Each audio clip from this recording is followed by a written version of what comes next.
What's up? Cool naman.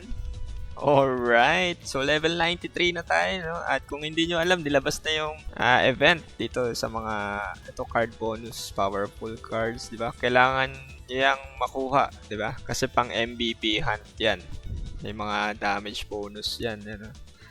5% dito, tapos 10%, to 5%, to 10%, tapos eto naman, physical attack at magic attack pang Grand Cross, di ba? At bakit kailangan yung mag Grand Cross? Kasi merong MVP na hindi nila pinapatay, di ba? Ito, wala kasi may physical reflect kasi to. So, ang Grand Cross kasi ay magic. So, kailangan mo mag Grand Cross pagka papatayin mo si Kobold. Yan. So, patayin natin si Kobold. Madali lang siyang patayin. Basta naka Grand Cross ka. Tapos, siyempre, in-equip ko na yung mga damage to MVP cards ko. At wala pa akong food buffs. No? So, check natin yung damage. Tapos, ang Grand Cross build. Yan, dalawa yung Grand Cross ko, no? Isang tank, isang pang DPS.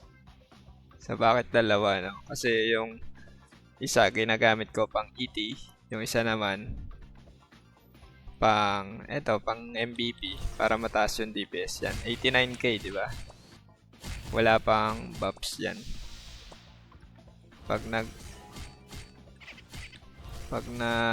food buffs testing ko ay wala pala akong hindi pala ako makapag MVP buffs. Teka, buffs ako ng pang MVP. Teleport muna tayo. Paano ba mag-teleport? Yan. So, kain muna ako ng foods. Saan na yun? Saan na yung pang MVP ko? Yan. 6.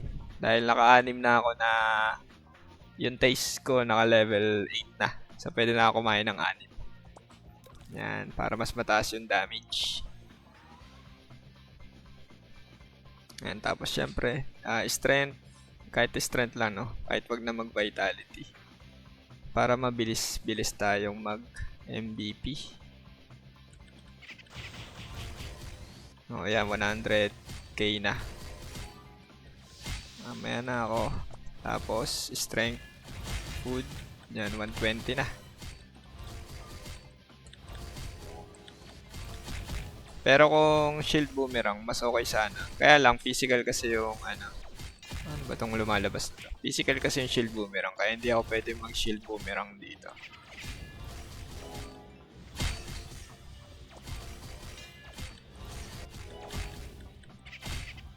Ano ba ito? Puta, may lumalabas na gano'n.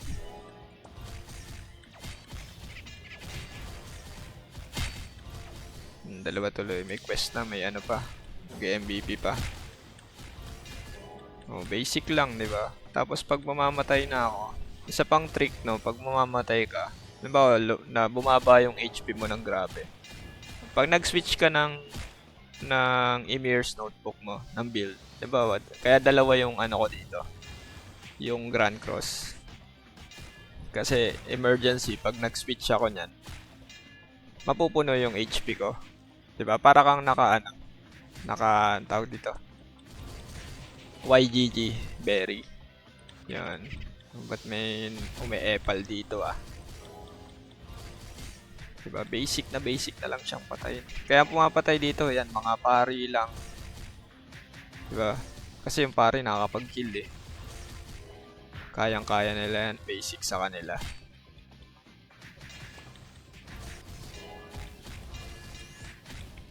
Kaya lang medyo matagal siyang patayin.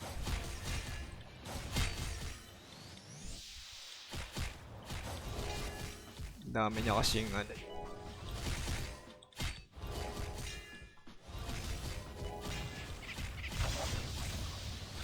Yan, isa pang maganda kaya kailangan mo Grand Cross kasi nagsasamon siya ng mga minions niya, mga alipin. So pag naka-Grand Cross ka dito, basic na lang to sa'yo. O yan o, nagkakas siya ng reflecting.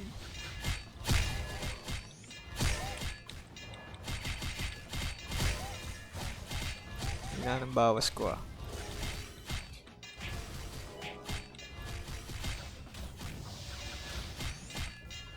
Tapos yung Aesir ko, naka damage to Grand Cross.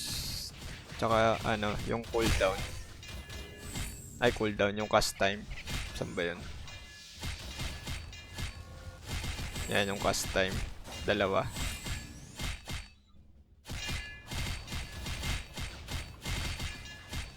Pero sa Cobalt, di ko pa rin siya, pwedeng iwan ng AFK. Minsan namamatay pa ako dito eh.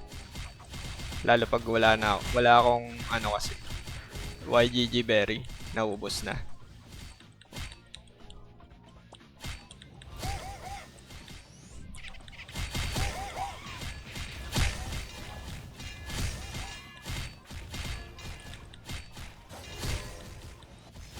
Yun, umalis din yung Epal.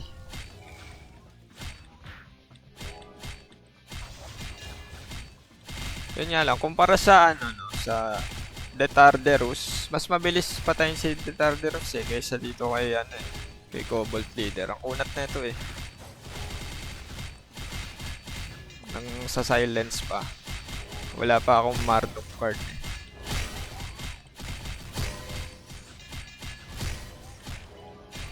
Diba, pwede mo na siyang tambayan. Pindot-pindot ka na lang ng Panacea. Tapos syempre pagka pumipitik ng grabe yung HP mo, diba, takbo-takbo ka lang para makapag-recover yung pots.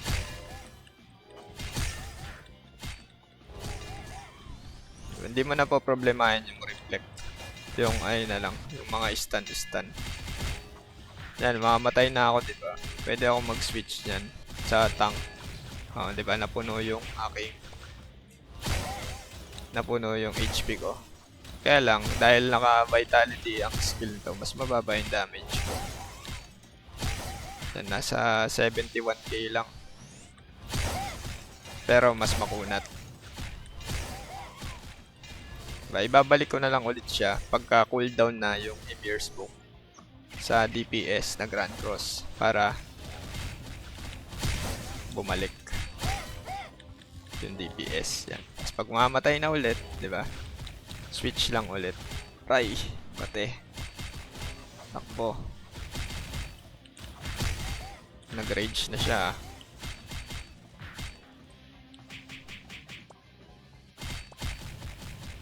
Diba? Puno ulit ang HP.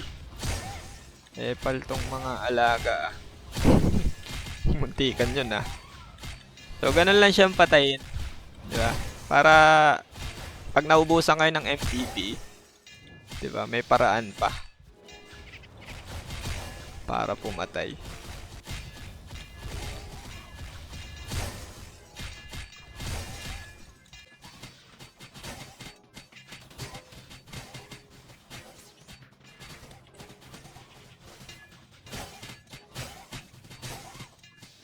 Yan, tapos di pala harap yan.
Yun. MVP na, di ba? Nakaisa na agad.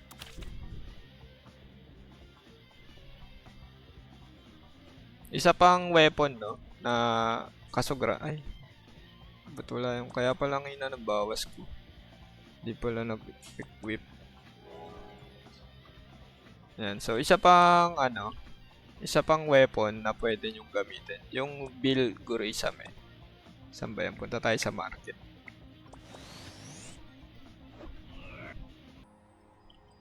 Yan. So, isa pang weapon na kailangan nyo para tumaas yung DPS. Diba? Ito yung, ito yung weapon. Bill Gurisame. Yan.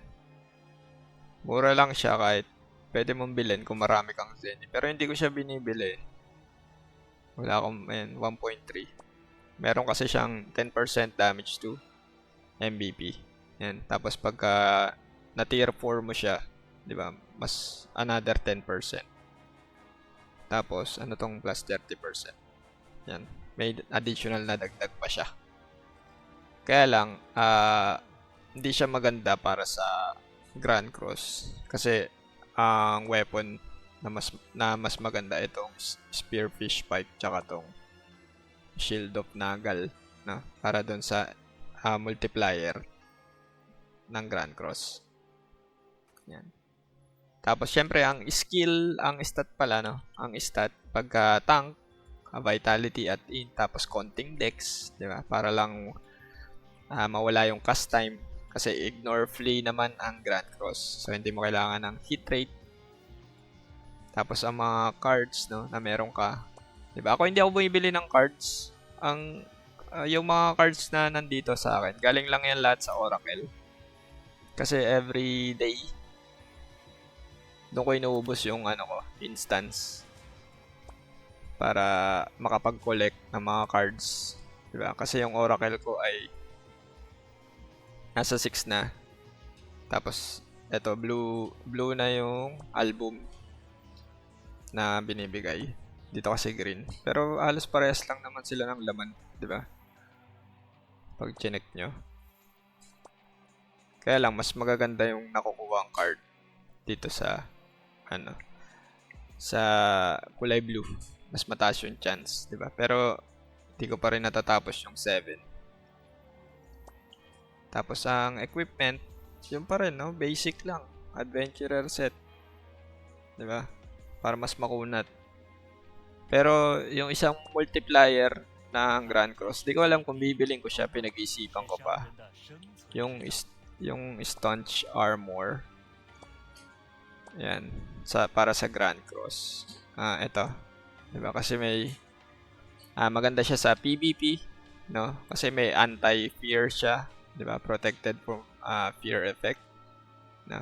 Kaya lang hindi kasi siya vitality. Although may defense siya na magagamit mo para sa Earth Drive. Kaya lang hindi siya vitality. Pero may mga HP naman siya dito. Pero okay siyang gamitin. Yan, meron siyang Grand Cross multiplier, 10%. At 10 beses mo siyang i-tier up para makuha mo yung damage ng Grand Cross. Grabe, no? So, kaya maganda siyang kunin kasi mura siya kumpara sa ibang armor. Yung pinakamaganda kasing armor ng Paladin, itong Legion Plate. Yan, kasi HP yan, 'di ba? Pang sacrifice, defense, vitality, 'di ba? Pang sacrifice na pampakunat pa. Tapos pagka sinet mo pa siya, may healing receive ka pa, 'di ba? Kaya lang ang price niya, ayan, 7.8. Wala pang slot 'yan. Ganun siya kamahal.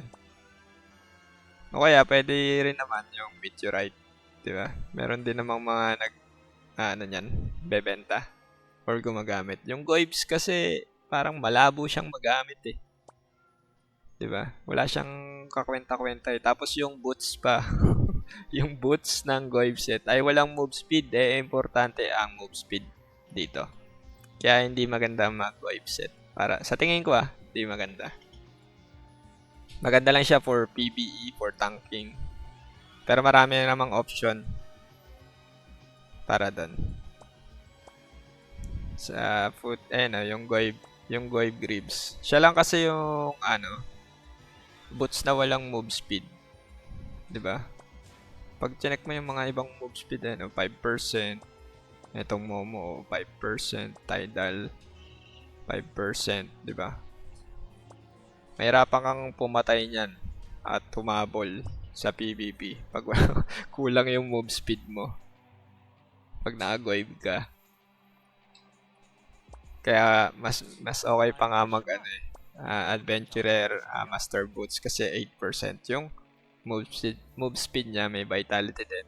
Tapos kumpara sa goib set versus adventurer set, mas malaki yung HP na binibigay ng adventurer. So maganda siya sa PvP. Tapos madali pang ma-slot.